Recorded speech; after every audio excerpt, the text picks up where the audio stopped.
Davom etamiz. Kasb tanlash har bir inson hayotidagi eng muhim tanlovlardan biridir. Kasb nafaqat daromad topish manbai, balki umrning asosiy qismi sarflanadigan faoliyat hamdir. O'quvchilar kasb tanlashi uchun turli fan va kasb-hunar to'garaklari faoliyati yo'lga qo'yilgan. Buxoro shahridagi Kelajak markazi tomonidan o'quvchilarni kasbga yo'naltirish maqsadida kasb yarmarkasi tashkil etildi. Hozir shu haqida.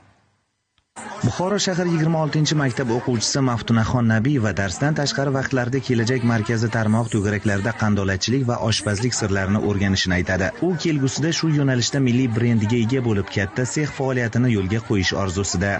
Biz 5-sinf bo'lishimizga qaramay, maktabimizda o'rgangan qandolatchilik to'garagida o'rgangan mahsulotlarimizni bugun mana shu sahnamizga olib keldik.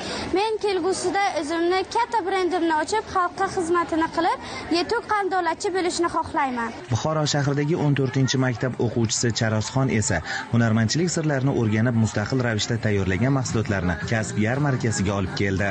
Buxoro shahar 14-maktabda Kelajak markazi to'garaklari faoliyat yuritadi. Biz unda to'qishni, sun'iy gullar yasashni va bisirdan turli xildagi narsalarni yasashni o'rganamiz. Yarmarka davomida bizning mahsulotlarimizga qiziqish ko'p bo'ldi.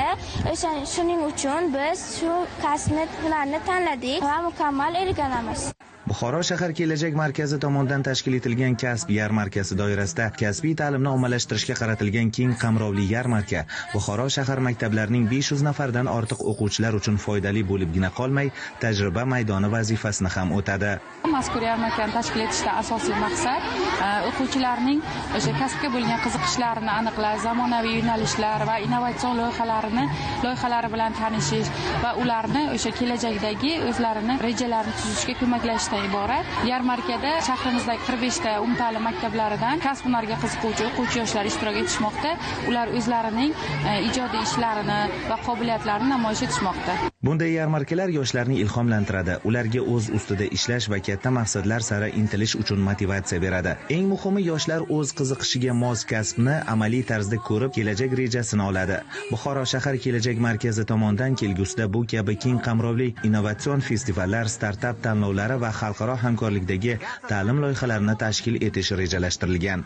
Madrahim Turdiyev, Abdulla Rajabov, Buxoro.